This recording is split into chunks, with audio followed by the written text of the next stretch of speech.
Hello, hello, hello. Today we're going to talk about bullies. Not necessarily the bully, but how you deal with bullies. My bully story started in ninth grade. I remember when it was my first day of school. I was walking up the stairs, and at the top of the stairs, my bully stood there with his hands on his hips and said, "You can't come this way." I looked at him and I was like, "What do you mean I can't come this way? My homeroom is right there."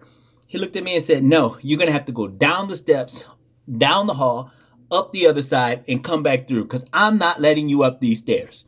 One thing I remembered is because I'm little and I've always been small, if I let somebody bully me on Monday, they're going to bully me all through the week and for the rest of my life. So I didn't do it. I said, you know what? I'm going to stand right here and I'm going to go to that room. I'm not walking all the way. He looked at me and he said, "Yes, you will."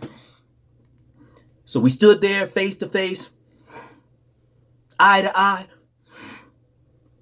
and the school bell rang. So he had to go to his homeroom. So when he left, I went to my homeroom. We did that on Monday. We did that on Tuesday. Wednesday came around. I get to the top of the steps and he's standing right there staring at me with his hands on his hips. And he was like, you are not going to your room today." I said, "Yes, I am." And he snatched me up with one arm and threw me down the flight of steps. And I'm in the air going, "Ah!"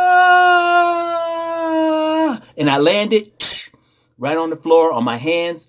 And I was like, oh my God. And what I tell people when I tell this story, if it wasn't for that floor, I would have went to hell. Finally, he looks at me and he thinks he killed me. So he runs to his room. Next day, same thing, same thing, same thing. But he didn't throw me down the stairs though after that. So finally, he comes up to me and he goes, "Drake, I had no idea Eric was your brother." I said, "Yes, he's my brother." And he was an 11th grader at the time. I was in ninth grade. He said, "Eric is cool." So he let me go by. So I thought, man, it's great to have a big brother. Life was good for a day. After that, this guy picked at me on the school bus. He picked at me in the lunchroom. He picked on me every single place he could. He bullied and bullied and bullied me. I was like, this guy is too much. He bullied me in the ninth grade. He bullied me all through the 10th grade. He bullied me in the 11th grade, and then he graduated. So I'm like, because he was a year ahead of me. I was like, man, I'm glad this guy is gone.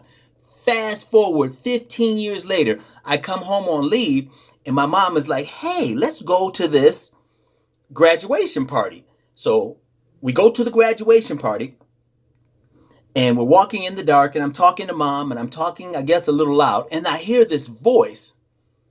"Drake, is that you?" And I said, "Who is that?" "Drake, is that you?" And it sounded like my bully, but it couldn't be my bully because 5 years earlier, I heard my bully got in a fight at a bar and got killed. And when I heard that information, okay, I was sad that it was a loss of life. Okay, but I wasn't really that sad. So it couldn't be my bully. So I get to the top of the steps, and because it was dark, and he leans forward and he said, "It's me." And it was him, and his face came out and got into the light, and I said, "Ah!" And everybody was wondering why I was screaming so much or so loud. And he was like, "What's the matter with you?" So I go through the whole story about how he threw me down the stairs and how he bullied me all through the years. He didn't remember not one single thing. Like, he didn't remember. He thought we were cool, and I guess we were just playing around. So I tell the story. I put my arm around his waist, around his shoulder, as I tell him the story. And everybody on porch is just dying laughing about all the things that he did to me. And he looked at me, he was like, "Man, I didn't know I was that bad. I'm sorry." So we go and have a seat and we talk for 2 hours about life, our families, just everything. And I'm sitting there in shock talking to my bully because this guy harassed me for years. He didn't remember one thing. We got finished with the conversation. He said, "Are you on Facebook?" "Yes, I'm on Facebook." "Look me up, man. I want to be your friend. I heard you're hilarious." "Oh, what about you dying? And he was like, that wasn't me. That was somebody else. I know who you're talking about. I said, oh, were you sad when you heard I died? Well, a little bit.